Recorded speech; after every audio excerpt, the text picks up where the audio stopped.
কয়লাৰ ৰমৰমীয়া চোৰাং বেহা অব্যাহত হাওৰা ঘাটত জব্দ কয়লা ভৰ্তি ট্ৰাক নিশা হলে যেন আৰম্ভ হয় কয়লাৰ অবৈধ বেহা কিছুদিন পূৰ্বে অমৰাংচুত অবৈধভাৱে চলা কয়লা হীৰাৰ ৰেড হলত বহুকেইজন শ্ৰমিকে অকাল মৃত্যুক সাৱটিব লগা হোৱাৰ পিছতেই সমগ্ৰ অসমতে কয়লাৰ অবৈধ বেহাৰ ওপৰত চৰকাৰে কঠোৰ নিষেধাজ্ঞা জাৰি কৰা দেখা গৈছে কিন্তু তাৰ পিছতো যেন চৰকাৰৰ নীতি নিৰ্দেশনাত বুঢ়া আঙুলি দেখুৱা একাংশ বেপাৰীয়ে কোনোবা হাই লেভেল এন্ট্ৰিয়ে নথিবিহীনভাৱে সৰবৰাহ কৰি আছে অবৈধ কয়লা নিশা AS01 RC 9569 নম্বৰৰ এখন প্ৰায় 60 টন কয়লা ভৰ্তি ট্ৰাক কাৰ্বি আংলঙৰ হাওৰা ঘাটত প্ৰত্যক্ষ কৰে ছাত্ৰ সংগঠন USUKA সংগঠনটোৱে হাওৰাঘাট থানাত খবৰ দিয়াত হাওৰাঘাট আৰক্ষী উপস্থিত হৈ গাড়ী চালকক সোধপোছ কৰি হাওৰাঘাট থানালৈ লৈ যোৱাৰ সময়তে এখন ৱেগনাৰ বাহনত কয়লা বেপাৰী ডবকাৰ মিনাল আলী সহ 5জনীয়া এটা দল আহি উপস্থিত হয় ঘটনাস্থলীত কয়লা বেপাৰী মিনাল আলীৰ মুখেৰে শুনক কেনেকৈ সোণাপুৰত হাই লেভেল এন্ট্ৰি চলাই আছে নিষিদ্ধ কয়লা বেহা চৰকাৰৰ নিষেধাজ্ঞা কেৰেপ নকৰি কাক কেনেকৈ মেনেজ কৰি চলি আছে কয়লা বেপাৰ আৰু কি এই হাই লেভেল এন্ট্ৰি মুখ্যমন্ত্ৰী মহোদয় আপোনাৰ দৃষ্টি পৰিবনে news desk report JNKD news দাদা কয়লাটো আপুনি আনিছে মই তালাত লৈ গৈছিলো তালাত না এনে শুনছো কয়লাটো আপুনি আনিছে নাই মই না বেপাৰী কোন হয় আপুনি আপুনি কয়লা বেপাৰী এইটো তানাত লৈ যাব ন তানাত চাব হা হা মই তানাত দি দিছো গাড়ীটো থানাটো আপুনি দিয়া নাই থানাটো অলৰেডি সংগঠন আছে থানাত মই তানাত গৈছো তানাৰ মানে কথা পাতিছো আপোনাৰ নামটো কি মোৰ নাম মিনাল মিনাল কি লিখে আলী ঘৰ দবকা এই কয়লাখিনি আপোনাৰ আপুনি বিক্ৰী কৰে নে আপুনি আনিছে বেপাৰ কৰে কয়লাখিনি ক'ৰ পৰা আনিছে মেঘালয়ৰ পৰা আনিছো মানে আপোনালোকৰ কাগজ কোনো নাই যে ইয়াতে সব আছে গাড়ী এন্ট্ৰিত আহিছে হাই লেভেল এন্ট্ৰিত আহিছে হাই লেভেল মানে এন্ট্ৰি গুৱাহাটী হাই লেভেল এন্ট্ৰি কৰিছো মই তাৰমানে কি হয় হাই লেভেল ক'ত এন্ট্ৰি কৰিছে আপুনি হাই লেভেল কি অফিচ গুৱাহাটী কৰিছো মই গুৱাহাটী কাট কৰিছে আপুনি অফিচত আহক মই চিনাই দিম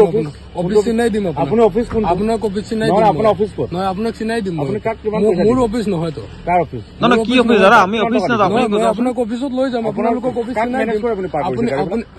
গাড়ী কাক মইতো মানুহজনৰ নাম নাজানো খালি মইতো মানে কি অফিচ হয় গুৱাহাটী সোণাপুৰ কি অফিচ হয় এইটো কিবা কয়লাৰ এন্ট্ৰি অফিচ আছে আপোনালোক তাত গলে চিনি পাই যাব আমি তাত যোৱা কাম আপোনাক এন্ট্ৰি অফিচ গুৱাহাটী সোণাপুৰ এইটো ক'ত আছে আপোনাৰ অসমত নে মেঘালয়ত আছে অসমত আছে এইটো তাত কোন কিমানজন মানুহ থাকে ষ্টাফ তাত কেনেকুৱা আছে ইমানটো নাজানো দাদা তাত অফিচতো যায় আপুনি তাত আহি যাওক ৰাস্তাত আহিবলৈ আপুনি তাত আহি যাওক গাড়ীখন আপোনাৰ আপুনি তাত আপুনি গাড়ীখন ৰোড চালান তলন আছে না গাড়ীখন আছে ৰোড চালান কিয় দেখুৱানে প্ৰশাসনৰ ওচৰত চব আছে তো মই ৰোড চালানৰ চব দেখাম মই প্ৰশাসনে আপোনাৰ ড্ৰাইভাৰ অলৰেডি তানাত গাড়ীখন লৈ গৈ গাড়ীখন আপোনাৰ প্ৰশাসনৰ কিয় ড্ৰাইভাৰে দেখুৱা নাই এতিয়া তানাত গাড়ীখন লৈ গাড়ীখন কি আপুনি কি এতিয়া জালিয়াতি কৰি কিবা কাগজ বনাই আনিছে জালি কৰি গাড়ীৰ লগত নাছিলে যে কিয় কোন গাড়ীৰ লগত আপোনাৰ ড্ৰাইভাৰে যে নেদেখালে কিয় আমি ধৰো দেখুৱা নাই আৰু প্ৰশাসনৰ ওচৰত দেখুৱা নাই কিয় আমি গাড়ীৰ লগত আপুনি কি দাদাগিৰি দেখাইছে নেকি নাই মই দাদাগিৰি কেলে দেখাম দাদাগিৰি দেখুৱাই আপোনালোকে দাদাগিৰি দেখাইছে ড্ৰাইভাৰ আপোনালোকে দাদাগিৰি দেখাইছে নাই নাই আমি দাদাগিৰি দেখাইছো মানে গাড়ী আপোনালোকে দাদাগিৰি দেখাইছে আপুনি যে ক'লে কাগজ আছে প্ৰশাসনে সুধিলে যে কাগজ আছে প্ৰশাসনে যে আপোনালোকে দাদাগিৰি দেখাই আছে সেই কথাটো কওক আপোনালোকে দাদাগিৰি আপুনি বস্তুটো কৈ দিয়ক যে নহয় মই নাই আপোনালোকে পুৰা দাদাগিৰি দেখাই আছে এতিয়া বস হৈ গ'ল দাদা থানাত গাড়ীখন এই গাড়ীখন গৈ আছে থানাই চাব 50 জন আছে 50 জন প্ৰশাসনেতো চাব দাদা আপুনি দেখিছে কয়লা বেপাৰী এয়া দেখিছে কেনেকে কাৰ্বিৰ লগত চোৰাংভাৱে কাৰ্বিৰ যিহেতু বন্ধ আছে সেই তেওঁলোকৰ ব্যক্তিয়ে তেওঁলোকে ইয়াত বৰ্তমান কাৰ্বিৰ লগত বন্ধ কৰি আছে কাৰণ ইলিগেলি আৰু তেওঁলোকে গাড়ীখন ধোৱাৰ লগে লগে আহি পালে আমি ভাবো যে এই কাগজখন তেওঁলোকে আকৌ জালিয়াতি কৰি চাগে কাগজ বনাইলে যিহেতু গাড়ীৰ লগত বৰ্তমান কাগজ নাই গাড়ীখন নম্বৰ চাওক AS21 এই গাড়ীখন চাওক গাড়ীখনে মন কৰক আৰু তেওঁলোকে কোনো গাড়ীখন লগত কোনো কাগজ নাই গাড়ীখন ধোৱাৰ লগে লগে তেওঁলোকে পুটুককৈ আহি গৈছে এটা দল চাওক এই তেওঁলোকে আমাক উল্টা পুল্টা ভাবুকি দিব বিচাৰিছে চাগে তেওঁলোকে এইটো চাওক এই দলটো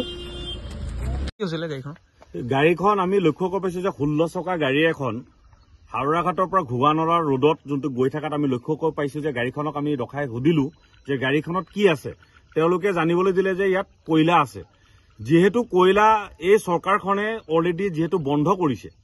আৰু কাৰ্বি আংলং আৰু ডিমা হাছাও ৰেড জোন হিচাপে ঘোষণাও যিহেতু চলি আছে তাৰ ফলত কাৰ্বি আংলঙত ইলিগেলি যোনটো গাড়ীখনত কোনো কাগজ পত্ৰৰ কোনো নাই নেথাকাত অবৈধভাৱে কাৰ্বি আংলঙৰ হাওৰাঘাটত গাড়ীখন কেনেকৈ সোমালে সেইটোৱে আমি সংবাদ মাধ্যমেদি ক'ব বিচাৰো এই বিজেপি চৰকাৰখনক তেওঁলোকে যে কৈ থাকে কোনো সিন্ডিকেট নাই কোনো হেৰি নাই কোনো তেওঁলোকে যিবিলাক কৈ থাকে আজি এই অবৈধ যোনখন কোনো কাগজ নেথাকা এখন 16 চকা কয়লা ভৰি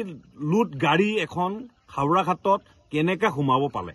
সেইটো আমাৰ প্ৰথম প্ৰশ্ন এই বিজেপি চৰকাৰখনক এতিয়া আমি ক'ব বিচাৰো যে বিয়াগুম প্ৰশাসন থকাৰ পিছতো এই গাড়ীখন কেনেকৈ প্ৰত্যেকটোৰ গেটত ভিতৰলৈ সোমাব পালে সেইকাৰণে এইটোৰ ওপৰত অতি সোনকালে তদন্ত হ'ব না নাই আমি ক'ব বিচাৰো যে এইটোৰ ওপৰত অতি সোনকালে তদন্ত হ'ব লাগে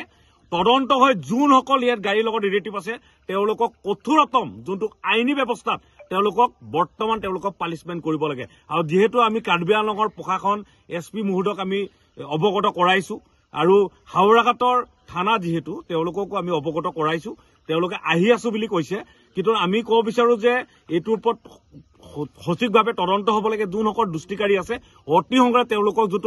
যোনটো মাফিয়াগিৰি বুলি কয় এই মাফিয়াগিৰিক অতি সোনকালে এইটো কঠোৰতম ব্যৱস্থা ল'ব লাগে কাৰণ গাড়ীত কোনো কাগজ নাই যিহেতু বন্ধ চলি আছে এইটো ক'ৰ পৰা আহিলে ক'ৰ গাড়ী